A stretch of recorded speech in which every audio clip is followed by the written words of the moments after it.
Hello, spooky friends, and today's video is going to be about The Exorcist. Um, where do I begin with this film? Okay, so you have a young little girl who is possessed by the devil. And you have a priest that comes and he tries to give her an exorcism. Things go wrong. People get hurt. There's pea soup being splattered everywhere.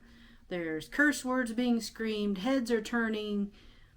She's walking like a spider down the stairs. I mention that because that creeped the shit out of me. Like, whenever movies have that movement, it's unnatural, so it just freaks me out. Like, and for that to do that, like, so early on in the movie just really freaked me out.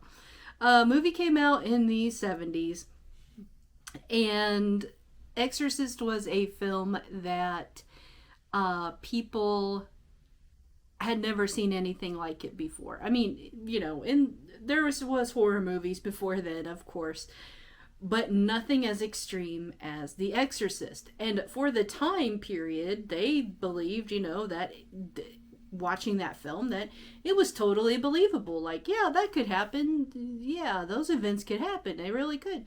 We watch it now and we're just like, oh man, like, we know what's gonna happen, and it's not believable for us now. But back then it was, okay?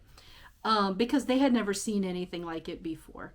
And from what I have heard over the years and read and things like that, like, women who were pregnant and saw the film, there's one part where the supposed devil shows its face, and it's like this guy with white paint on his face. I don't understand what is so scary about that. But women, like, got so terrified that they were giving birth.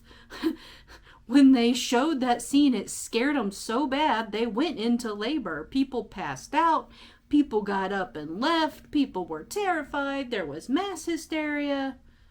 Whew, man. That's nuts. Like, Hollywood has done so much now, and they have pushed the envelope so far that really, I don't think there is anything nowadays that phases people, to be quite honest, that would scare people so bad that would happen in today's world. But this is not the 1970s, and so it really did happen. Check it out, look it up on Google. All of those events really did happen. People were standing, like, they lined up around the buildings to get in to see The Exorcist. For some reason, I think it's because it goes back to that theory that people want to be scared. They want to be scared. That's why haunted houses exist. Like, man-made haunted houses exist because you want that adrenaline. You want that fear. But not me. I'll pass. Thanks. I've had that my thrills with haunted houses. I'm good. But anyway, and I'm good with the not watching The Exorcist again. Okay, so I have an Exorcist story. I think it was back in the early 2000s, I want to say, a theater close to where I live did a screening of The Exorcist Uncut. And this movie, people kept telling me was far more extreme than what the original Exorcist was. They had put in parts of the movie that actually got cut when it originally released. They put these parts back in.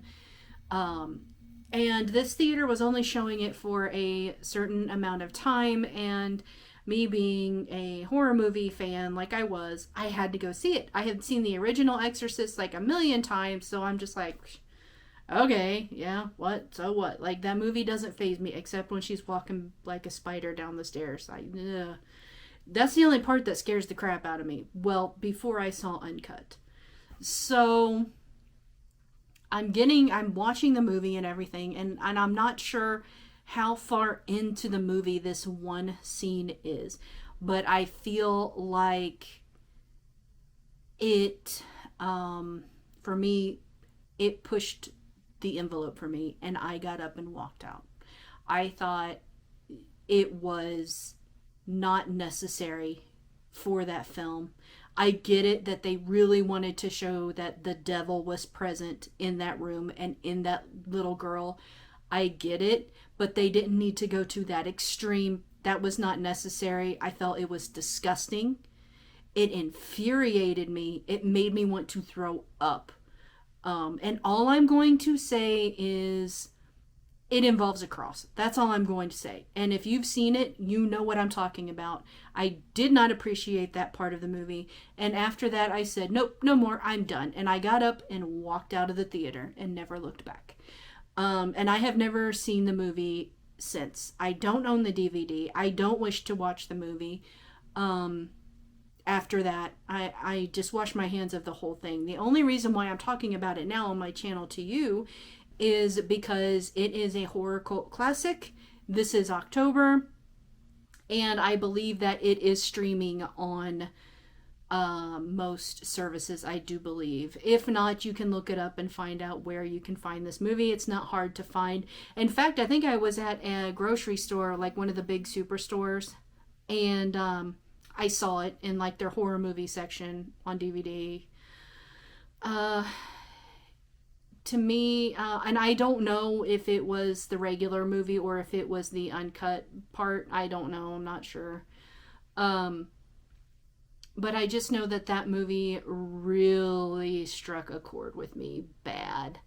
And you know, the person that I went with to the movie, they were laughing at me that I had taken that offense to that part. They were laughing at me, and I'm like, no, you know, there's some, I'll tolerate a lot in horror films, but to me, that just pushed the envelope for me. Like, that just hit me in a way, and yeah, I don't like that at all. I don't think that that's necessary. But anyway, let's move on from that, shall we? So, by the end of the movie, the girl gets healed, gets an exorcism. Or does she? So, that movie led to spin-offs. I think there's like an Exorcist 3, all the way to 3, maybe 4. I don't know. Who knows? Or maybe an Exorcist 10 for all I care. I don't really know. I just know that the original Exorcist with Linda Blair is the one that started it all. And it started, you know, films after that even that kind of had the same vibe to it. The Amityville Horror, for example, they just kind of have the same vibe about them when you watch them. The Amityville Horror, though, is a very good movie, but they both have the same kind of feel to them. However, I would not get up and walk out on the Amityville Horror, even though it's terrible, yes, but it didn't hit me in a way that scene from The Exorcist did.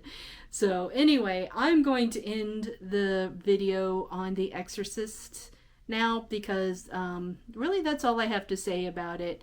I'm not a big fan of the film. I know that most horror freaks are like, oh, The Exorcist is da-da-da, it's so cool and da-da-da. I don't care for it. So let me know down in the comments section below how you feel about the movie, and if you know, you know, if you could sit through and watch it all the way through, and what your favorite part of the movie is. I'm scared to know, quite honestly. And please remember, keep it clean. There's other people that will see your comments as well. So that's going to wrap it up for today's video. Please like, subscribe, and hit the notifications bell if you want to see more videos when I put them out. It's been a day. That's gonna do it. So remember, stay spooky, my friends.